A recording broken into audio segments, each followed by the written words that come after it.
No bombs, no bullets. This is an invisible war. And they've developed ways to manipulate all of us. And this is all infiltration, subversion to control the narrative. To shape your opponent's perceptions of you. Our God-given rights are being silently eroded, yet we are completely unaware. Sending an official letter urging that an American elected official shouldn't exercise his right to freedom of speech. Make certain media outlets think twice about reporting certain issues or certain topics. The provost of the university personally called me out and escorted me off campus, telling me not to return. An unnoticed dark force is attacking America. That it's a struggle between freedom and totalitarianism.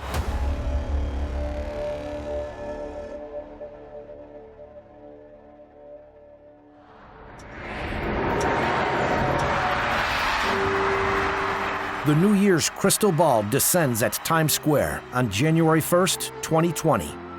At the same time, over 7,000 miles away in Wuhan, China, political pressure was mounting on 8 healthcare professionals. Local police found these doctors one after another around New Year's Day and accused them of spreading rumors and seriously disrupting social order. Police also warned them if they don't feel remorse, they will face legal punishment. The incriminating evidence against them? Messages they sent to friends on December 30th. One message read, 7 cases of SARS were diagnosed in the Wuhan, South China seafood market. Another read, 1 case of infectious coronavirus pneumonia was confirmed in the Haohu branch of the Wuhan Second Hospital. Others read, the government has not yet decided to make it public. Please be careful, everyone. When the Times Square crystal ball dropped, none of the revelers were aware of the political pressure thousands of miles away, but tragedy was approaching. Just hundreds of yards from the crystal ball is the billboard of Xinhua News Agency, the official news agency of the Chinese Communist Party. 7 hours after New Year's Eve, Xinhua announced on its website in Chinese, Wuhan police have taken legal measures against 8 healthcare professionals because they were disseminating false information. The agency also told the Chinese public not to believe them and spread rumors. You had hero doctors that were sounding the alarm, trying to tell the world about COVID-19. And the Communist Party of China clamped down on that immediately. That censorship directly exacerbated COVID-19. And it is something that is now impacting so many Americans.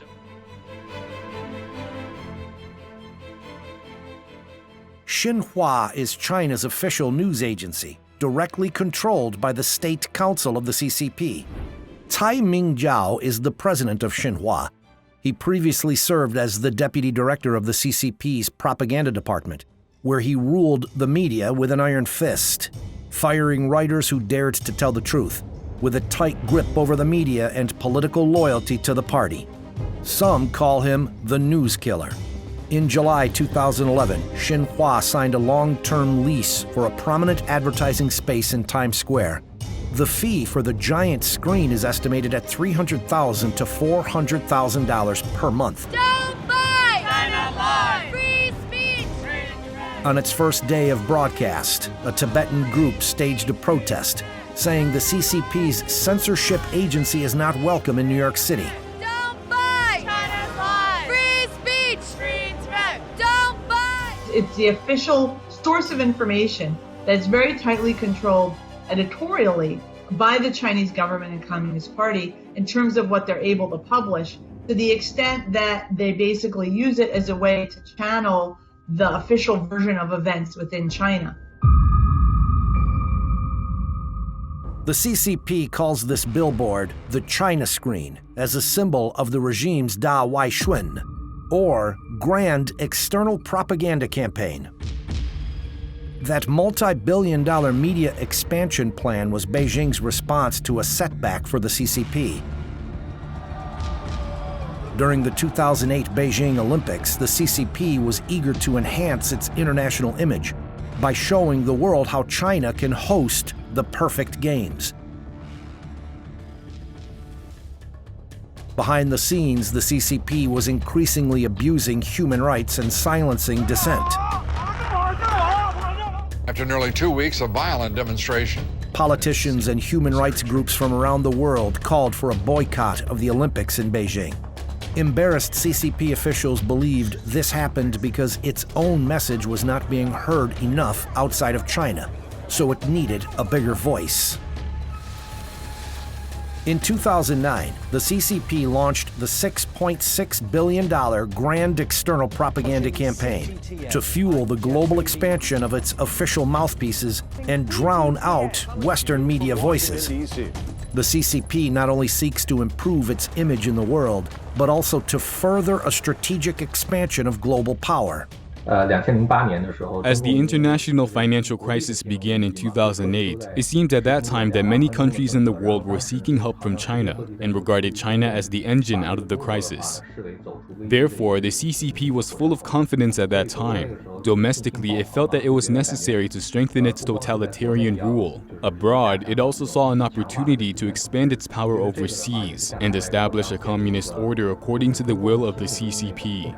Of course, the CCP still has no way to confront the United States in military power, so it has adopted the method of information warfare.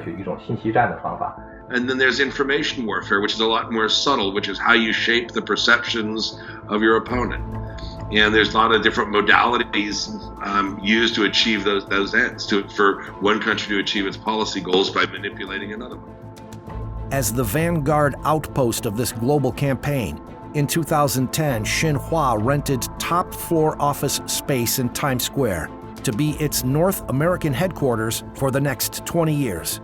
The next year, it rented the highly visible advertising screen and started playing propaganda videos.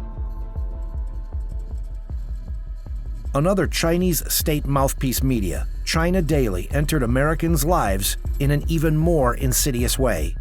China Daily, for example, the CCP controlled a state-sponsored newspaper from China, is dropped on my doorstep as a member of Congress in my House office building.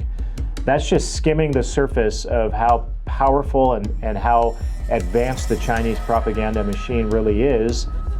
China Daily has been inserting a multi-page supplement called China Watch as paid advertisement into major newspapers including the Washington Post and the Wall Street Journal over the past years. The Chinese Communist Party understands that politicians in the West, unlike there, have to be responsive to public opinion to some degree. And by growing their influence in these other media outlets, they're able to shape American perceptions of communist China to make the American public at least less hostile, which makes it easier for Chinese Communist Party officials to deal with American elected officials. Trying to shape the narrative about China, these advertisements describe the CCP as an open and civilized regime and claim that the people under the CCP's rule enjoy economic prosperity as well as freedom, and that the Chinese market has many business opportunities. On the first page of the insert, in barely noticeable text, it says the content was paid for by the official media of the CCP. Don't focus on what the Chinese Communist Party, what the narrative is. Remember, a communist regime dominating a narrative and controlling the narrative. Look at their actions over the past decade and several decades and since they've been in power. When you look at a Marxist-Leninist socialist system or socialism with Chinese characteristics, it's always for the betterment of the party. They will trample human rights, basic rights of individuals in order to get to that goal, and they make no mistake about that. And we know what they're doing to the ethnic Uyghurs in northwest China and Xinjiang. We know what they did in Tibet, and we know what they've done in the Falun Gong and the Christians. The China Daily, sponsored by the CCP's propaganda department, was made to register as a foreign agent with the Department of Justice in 1983. New documents filed with the U.S. Department of Justice on June 1st show that over a 3-year period, starting November 2016, China Daily paid over $4.6 million to the Washington Post and nearly 6 million to the Wall Street Journal. It is quite difficult for many newspapers to survive in the digital age. The Chinese Communist Party can publish a lot of information on these newspapers with such a large sum of money. People in many countries have not directly suffered from the rule of the Communist Party. They don't know how evil the CCP is. Therefore, Westerners are more likely to accept the stories told by the CCP before they are actually heard. So, Nazi Germany with Joseph Goebbels. Information warfare has been with us for a long time. Now the media environment has changed. How people absorb and consume information, how rapidly, how it's disseminated is very different from earliest 20th century methods. But the goal is the same, and that is to shape your opponent's perceptions of you, to undermine their will to confront you. Free press in the United States has helped the world understand the true nature of the CCP in the past. In 1989, when the CCP army blood-washed the Tiananmen Square democracy movement, Western reporters risked their lives and captured images of the Chinese people's fight against tyranny. In 1997, American media exposed the state-sponsored sale of human organs from executed prisoners for medical transplantation. With the free flow of information, the CCP's propaganda machine wouldn't be able to compete even if it ran at full capacity. For that reason, the CCP prepared another tool for its grand external propaganda campaign: foreign censorship. The Chinese government and Chinese officials inside China trying to obstruct foreign correspondents from covering certain stories, intimidating sources. And so it does make it harder for them to report information on various aspects of what's happening in China that the Chinese government doesn't like. In 2012, after publishing investigative stories exposing CCP officials' massive wealth, both the New York Times and Bloomberg had their websites blocked in China, and reporters' visas were denied. 1 year later, Bloomberg reportedly killed another investigative report about the financial ties of a top CCP official. In 2018, the CCP arrested the relatives of at least 5 reporters after these Radio Free Asia journalists covered the human rights violations in Xinjiang. In 2019, the CCP threatened data company Refinitiv, a partner of Reuters news agency, with having its service in China suspended if Refinitiv didn't remove stories related to the Tiananmen Square massacre. Refinitiv eventually complied. In addition, the CCP has expelled at least 19 foreign journalists in the past 12 months, and about 82% of foreign journalists say they've experienced interference, harassment, or violence while reporting in China in the past year. The CCP has even extended this interference overseas.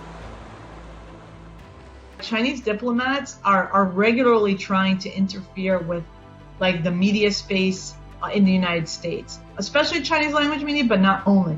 So it involves intimidating reporters, calling up executives to complain about particular stories, intimidating advertisers who try to run ads from the local Chinese community. I think if the purpose is to try to encourage censorship or make certain media outlets think twice about reporting certain issues or certain topics, or make advertisers think twice about advertising in particular news outlets, then yeah, I would say that that's been effective in some cases. But they don't have the freedom to silence those who disagree with them, or to present the Chinese Communist Party line as the only correct perspective. The censorship of speech is far-reaching, and at some point can be deadly. When SARS broke out in China in 2003, the Wall Street Journal and Time magazine reported on Chinese doctor Jiang Yanyong, who exposed the CCP's official cover-up of the epidemic. The reports attracted global attention, and experts from the World Health Organization soon went to China to investigate and confirmed the CCP's cover-up, thus preventing the epidemic from spreading further. 17 years later, the CCP's censorship machine has matured. At the beginning of the virus outbreak, the CCP ordered Chinese doctors not to accept interviews from any media, and the WHO took CCP information at face value, then based recommendations on it, leading to the global spread of the epidemic. In the meantime, Most media in the U.S. directly quote CCP data, even after it's been exposed as propaganda and lies. Today, news outlets continue to report Chinese data as fact. China has had enormous success, rarely mentioning how the CCP's initial cover-up left the world unprepared, costing countless lives. And instead, these media report on what lessons the rest of the world can learn from the CCP. 如果他们不能够在中国采访的话，就是感觉好像这个报纸就缺乏一定的影响力啊，或者拿不到第一手。 They feel that their newspapers will have no influence if they cannot do reporting in China, so they desperately want to please the CCP and be very cautious about what they report on China and try to balance their reporting. Their so-called balanced reporting is to publish a lot of the CCP's words or simply flatter the CCP. I think this has violated the most basic principles of news journalism. 我觉得这些媒体我觉得它是 违背了这个新闻媒体它的一些基本的原则。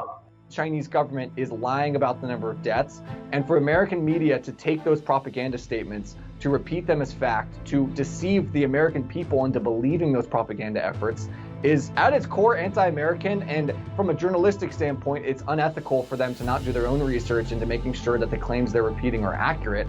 And sadly, if you're asking what college students think and what young people, the next generation think, many of them simply are ignorant to the fact that this information is not truthful, it's a lie. And so shame on the media for repeating these accusations, because you've got an entire generation of Americans coming up.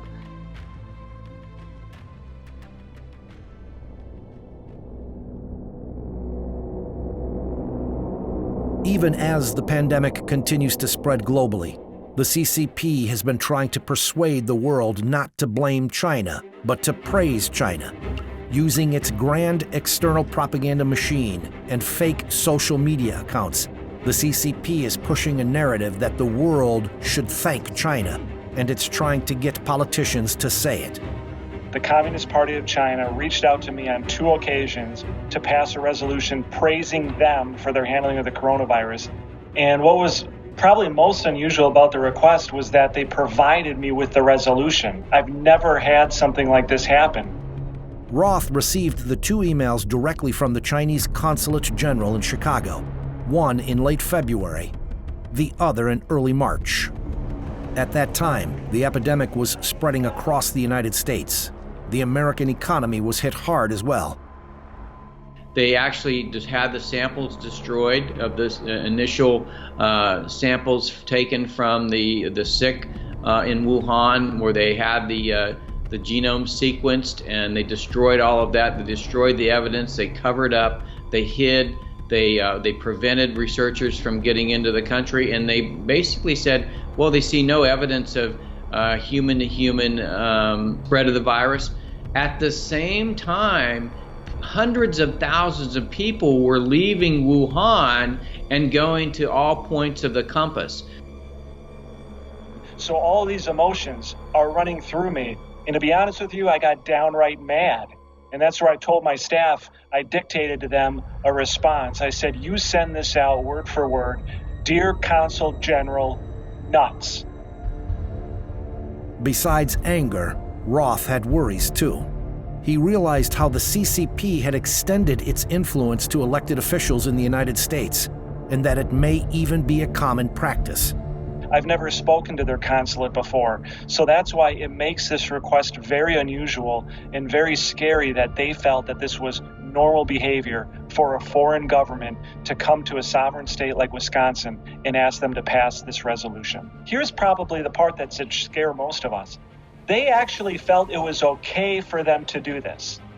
So it makes you wonder, am I the first one that they've reached out to ask for a resolution to be passed?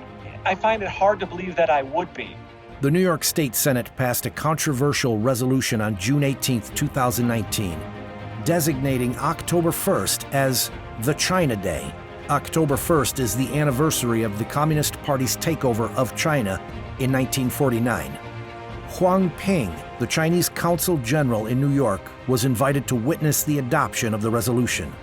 Many Chinese groups in New York State protested the resolution. Among them were groups oppressed by the CCP. They worried that the resolution would boost the CCP's image in New York State. A month before New York State passed the resolution, U.S.-China trade talks had collapsed because the CCP was unwilling to make real legal commitments to protecting intellectual property rights. Some federal officials called for escalating sanctions against the CCP. At that moment, the friendly gesture toward the CCP from New York State was immediately praised by the Chinese foreign minister. Since President Trump came to power, especially during the U.S.-China trade war, the two parties have reached a consensus on the CCP. So the CCP shifted its focus to state governments, because state governments don't have dedicated personnel for foreign diplomacy, and people at the state level are far less vigilant towards the CCP. Also, their understanding of the CCP's nature is not as good as people in the federal government. The CCP really wants to have some resolutions passed at the less guarded state level to create an environment conducive to itself while exerting pressure on the federal government. New York State, which was hit hard by the pandemic, has more economic and cultural exchanges with the CCP than any other state. According to the China General Chamber of Commerce, $50.9 billion of investment from China was injected into New York from 2011 to 2017, much more than any other state. The New York State government stated in 2017 that developing relations with China is one of its top priorities. The CCP has mapped out every politician in the country, down to the governors and senior elected state legislators, so it's not just national level politicians. And they've mapped out who's soft on the CCP or even likes them, who's moderate or ambivalent, and who's hostile to them. And they've developed ways to manipulate all of us. Whereas if you just want to make money and bring jobs into your state, fine, then let's cut a deal and don't ever say the name Taiwan or don't ever be critical of Xi Jinping, and we'll make sure that our party people invest in businesses in your state. Is the communist regime censoring remarks of U.S. officials? One way the regime can do this is through its sister city relationships. According to the CCP, sister cities bring more cultural and economic exchanges and cooperation. However, this cooperation sometimes comes with strings attached. When the Czech capital of Prague signed a sister city agreement with Beijing in 2016, Prague agreed to adhere to the One China policy, that is, recognizing Taiwan as part of China. This was exposed by newly elected city officials last year. The new mayor rejected including a political declaration in the agreement between the cities and wanted to remove the One China language. He said his country should not turn away from the victims of injustice. The CCP immediately threatened Prague with breaking off diplomatic relations, stopping flights, and cutting financial aid. New York City, like Prague, has signed a sister city agreement with Beijing as well. China's consul general in New York sent a letter last month to the speaker of one of your state legislatures. Here's what the letter said in part. It said, quote, "As we all know, Taiwan is part of China. Avoid engaging in any official contact with Taiwan, including sending congratulatory messages to the electeds. A representative of the Chinese Communist Party in the New York City sending an official letter urging that an American elected official shouldn't exercise his right to freedom of speech." And this isn't a one-off event. It's happening all across the country. The abuse of so-called friendship goes even further. The Association for the Defense of Human Rights and Religious Freedom publicized an internal document from the CCP's Henan Provincial Party Committee, dated March 2017. The file contains the following text: make full use of the foreign sister cities' relationship to squeeze Falun Gong's space in their activities abroad. Falun Gong is a popular traditional Chinese spiritual practice. It's been heavily persecuted by the CCP since 1999, but is practiced freely around the world. The document from Henan province reveals something more. Since provincial party committees don't have the authority to formulate foreign policy, it means the order came from the Central Committee of the CCP. That means the CCP is trying to export its persecution of faith through its sister city relationships. The CCP has implicitly exported its values and influence to the United States. This is a kind of sharp power that forces or influences America to give up its values unknowingly. This has caused the most harm to the establishing foundation of the United States. American people have never experienced such harm in the United States history, not even during the Cold War. And this is all infiltration, subversion to control the narrative and to control actions throughout the United States and to weaken the United States.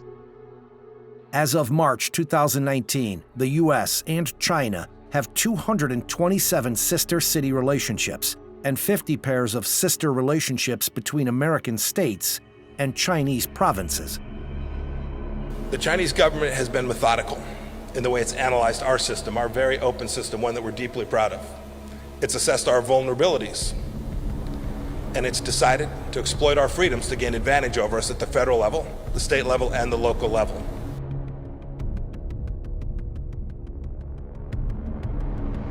Another Trojan horse entered the United States under the banner of cultural exchanges in 2004. It's part of the CCP's warfare on ideology. They are called Confucius Institutes. Beijing-funded Confucius Institutes work with American universities and schools and are billed as centers for teaching Chinese language and culture. But really, they execute a more subversive political agenda. They feed the Chinese Communist Party line on everything from... I did case studies at 12 Confucius Institutes in the United States, and when I talked to the Chinese director of one Confucius Institute at New Jersey City University, I asked her, what would you say if a student asked you, what is Tiananmen Square, what happened there? Her answer was that she would show a picture and point out the beautiful architecture. That's the most important thing about Tiananmen Square, the architecture. We know that there is a major historical event that happened there that students need to learn about, but you won't learn about that at a Confucius Institute. The CCP has opened 541 Confucius Institutes in over 100 countries around the world. About 15% of them are in the United States, the largest number in any one country. In the United States alone, the Chinese Communist Party has invested at least $158 million in Confucius Institutes, including startup and operating costs, teacher salaries, and teaching materials. The money comes from Hanban, the supervising body of the Confucius Institute, which is under the Ministry of Education of the CCP. The Chinese government reserves to itself the right to veto any course, materials, or programs. So think of this is a foreign government telling a college or university what it can or cannot teach on its own campus. Rochelle Peterson, policy director of the National Association of Scholars, visited 12 Confucius Institutes in the United States to conduct a case study. But none of the American universities were willing to show her their contract with Hanban. After she filed Freedom of Information Act requests, she got 8 contracts and understood why the CCP wanted to keep them secret. The contract terms include Chinese employees of Confucius Institutes, even in the United States, must obey the laws of the Chinese Communist Party. Hanban has the right to evaluate the performance of Confucius Institute teachers in the United States. American universities and employees must not tarnish the reputation of the Confucius Institute. Otherwise, all cooperation and funding will be terminated. The purpose is to signal to colleges and universities what kind of behavior is desired by the Chinese government and what kind of behavior is necessary to maintain the financial benefits of having a close relationship with China. With the Confucius Institute as the outpost, the CCP has provided various grants to American universities that host Confucius Institutes, sent thousands of Chinese students who pay full tuition, and invited American university administrators to travel to China for free. When I spoke to American college professors who were at universities with Confucius Institutes, they felt that pressure coming down on them from their deans and from their provosts. They feel that pressure to watch what they say, both because the Chinese government is listening, but also because their university is listening. and their university wants to maintain that flow of money coming from China. In addition, Hanban's hiring practices have been found to include provisions that discriminate against certain faiths. This is completely contrary to American law and values. The Chinese Communist Party has wiped out the traditional Chinese culture in mainland China. Instead, it has replaced the traditional culture with the Communist Party's culture. So the cultural exchange is actually exporting the Communist Party's culture to the world. The CCP culture is contrary not only to American values, but also to the universal values of the world. If this cultural exchange is accepted unwittingly, it is actually helping the CCP undermine American values. At present, of the more than 80 Confucius Institutes in the United States, a total of 12, or nearly 15%, are in New York State, far exceeding any other state. When I went to Alfred University, having actually secured permission in advance to go to the university and visit the Confucius Institute, I found that when I actually arrived on campus and tried to sit in on a class, the provost of the university personally called me out and escorted me off campus. I felt deeply alarmed that basically the Confucius Institute had set up a little piece of the Chinese government right on campus.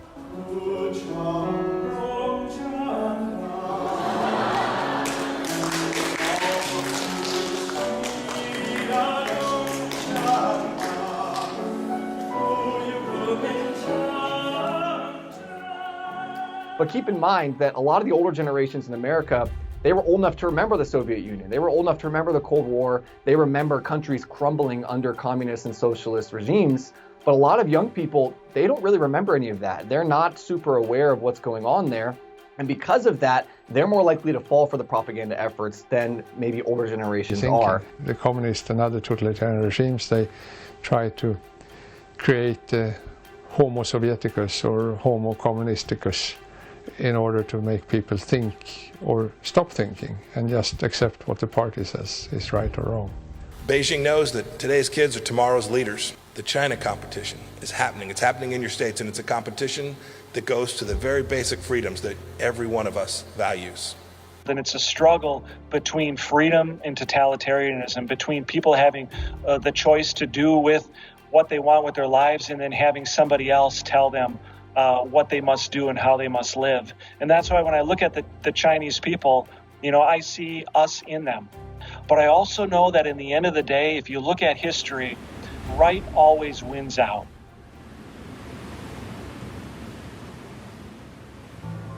The Declaration of Independence says, "We hold these truths to be self-evident, that all men are created equal, and they are endowed by their Creator with certain unalienable rights, that among these are life, liberty, and the pursuit of happiness." Now, these rights bestowed to us by the Creator are being silently eroded. It's a confrontation between communism and universal values, between authoritarian totalitarianism and freedom and democracy, between atheistic materialism and God-given rights. The war of ideology is being waged on our everyday lives. Censorship and propaganda have silently broken through the line of defense of truth, and the invisible enemy, the CCP virus, has marched in without resistance. Now, we find ourselves at a crossroads, and we must decide: continue sleeping in darkness, or wake up and follow our consciences and defend our God-given rights.